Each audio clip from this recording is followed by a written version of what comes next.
So now, ang gagawin natin ay magmi-mix tayo ng mortar. So, sa ating activity. So ngayon, kumuha tayo ng isang karmatilyong buhangin, kalahati ng simyento o cement, and water. So, start na tayo.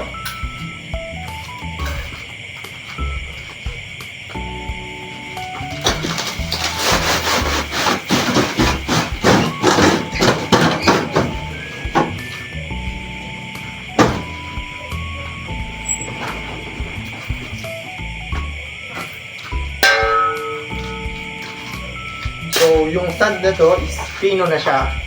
Then, i-mix natin yung cement sa kanya.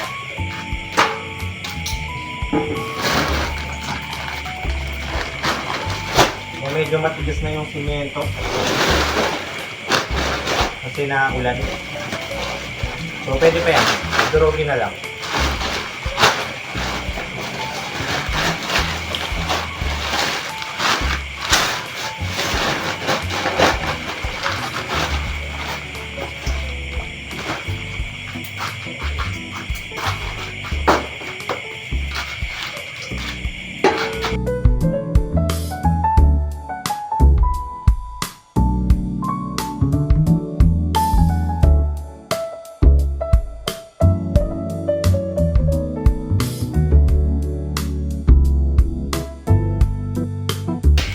Tumigas kasi yung semento naulanan. So, dudugin lang muna natin bago natin siya haluin.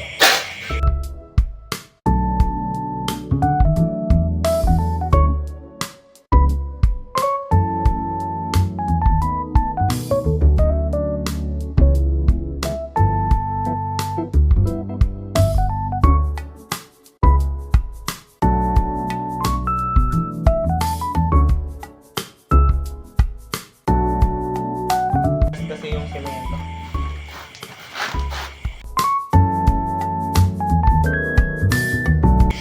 So, mix natin yung cement and sand.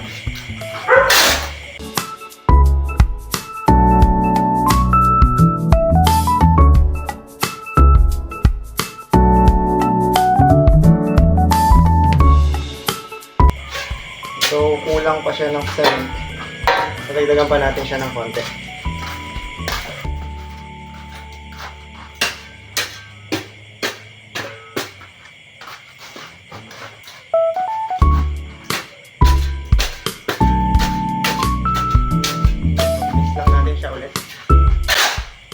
Para magandang pagkakahalo ng cement sa sand.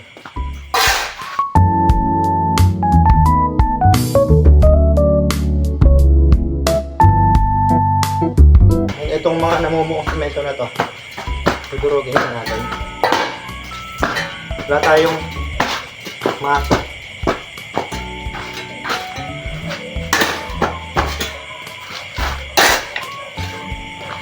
So, mix pa natin.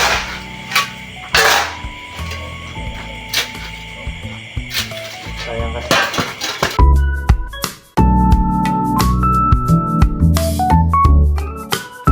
So, ngayon naman, lagyan siya natin ng space sa gitna. So, dito yung sinasabing nalulutugin yung mortar. So, lagyan na natin siya ng water.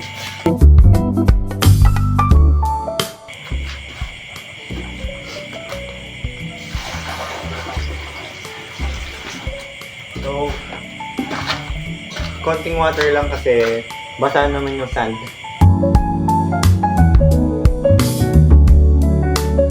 So, yan. Sumakin lang natin yung mga cement. Sayang. So, unti-untiin na natin siyang ihalo.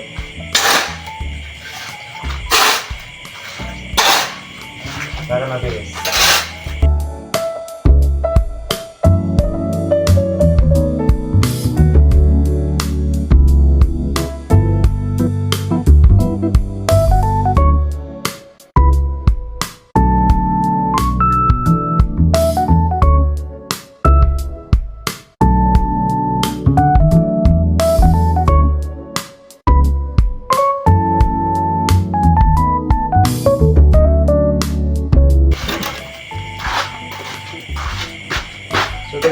tayo ng konting water kasi medyo kinulang.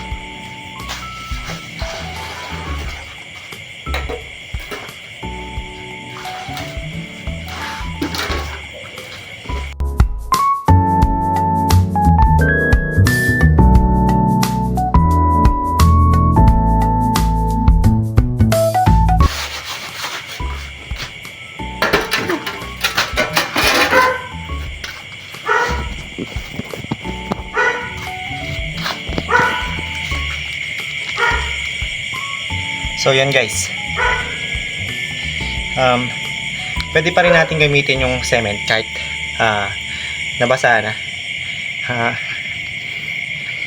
Basta nadudurog pa rin siya.